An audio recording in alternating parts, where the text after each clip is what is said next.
ओम नमो भगवती वासुदेवाय नमः। राधे कृष्ण दोस्तों, आप सभी को अक्षय नवमी पर्व की हार्दिक शुभकामनाएं।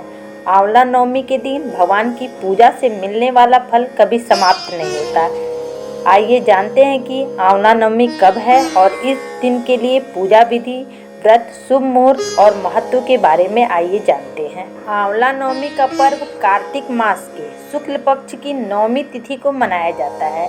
इसे अक्षय नवमी भी कहा जाता है। इस तिथि पर पूजन अर्चना करने से लेकर व्रत करने पर भगवान विष्णु की कृपा प्राप्त होती है। इससे सभी पाप कष्ट नष्ट हो जाते हैं। इस बार आंवला नवमी 21 नवंबर को मनाई जाएगी। धार्मिक मान्यताओं के अनुसार कार्तिक मास के शुक्ल पक्ष की नवमी तिथि से लेकर पूर्णिमा तिथि तक भगवान विष्णु आंवला के वृक्ष में निवास करते हैं। इसलिए आंवला नवमी के दिन आंवला के वृक्ष की पूजा अर्चना की जाती है। आइए जानते हैं कि नवंबर महीने में आंवला नवमी कब है और इसका शुभ मुहूर्त और शुभ योग के बारे में भी जानते हैं। अक्षय नवमी का शास्त्रों में वही महत्व बताया गया है जो वैशाख मास की तृतीया यानी अक्षय तृतीया का महत्व है। नवमी तिथि का प्रारंभ 21 नवंबर सुबह 3:16 से हो रहा है और इसका समापन 22 नवंबर रात 1:08 तक है। उदया तिथि को मानते हुए 21 नवंबर दिन मंगलवार को आंवला नवमी का पर्व मनाया जाएगा। शुभ मुहूर्त सुबह 6:48 से दोपहर 12:07 तक रहेगा। आंवला नवमी के दिन शाम 8:01 से अगले दिन 6:49 तक रवि योग रहेगा।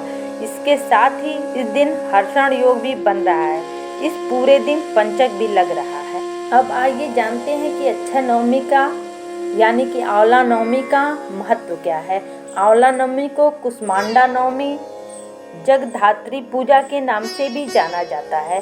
शास्त्रों में बताया गया है कि इस दिन जो भी शुभ कार्य जैसे दान, पूजा, अर्चना, भक्ति, सेवा आदि की जाती है उसका पुण्य कई जन्मों तक मिलता है। इसलिए इस तिथि को अक्षय नवमी के नाम से भी जाना जाता है। ऐसी मान्यता है कि इस दिन ही द्वापर युग का आरंभ हुआ था और इस दिन से ही भगवान कृष्ण ने अपनी बाल लीलाओं को त्याग कर मथुरा चले गए थे। आंवला भगवान विष्णु को अत्यंत प्रिय फल है।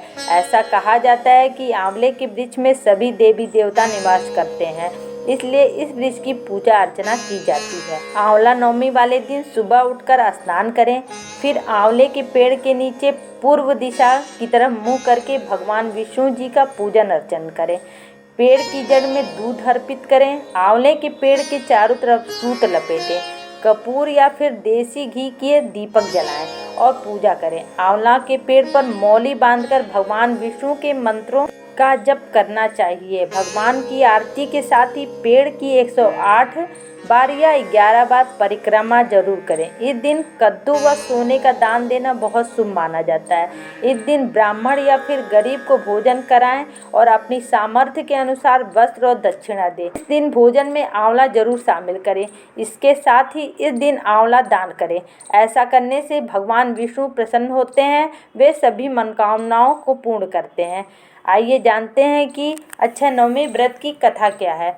धार्मिक पुराणों के अनुसार किसी समय में एक साहूकार था। वह कार्तिक मास के शुक्ल पक्ष में नवमी के दिन आंवला के पेड़ के नीचे ब्राह्मणों को भोजन कराता था।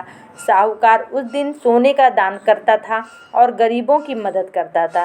साहूकार के लड़कों को यह सब करना अच्छा नहीं लगता था। उन सभी को लगता था कि उसका पिता धन लुटा रहे हैं। इन बातों से आहत होकर साहूकार दूसरे गांव में जाकर एक दुकान करने लगा। उन्होंने दुकान के आगे आंवले का पेड़ लगाया और उसकी देखभाल करने लगा। साहूकार की दुकान खूब चलने लगी और बेटों का कारोबार बुरी हालत में पहुंच गया। साहूकार के बेटे अपने पिता के पास पहुंचे और क्षमा मांगी। पिता ने उन्हें क्षमा कर दिया और उन सभी से आंवले के वृक्ष की पूजा करने को कहा। उनके बेटों ने बात मानी और आंवले की पूजा करने लगे। कुछ ही समय में उनका काम धंधा पहले की तरह ही चलने लगा।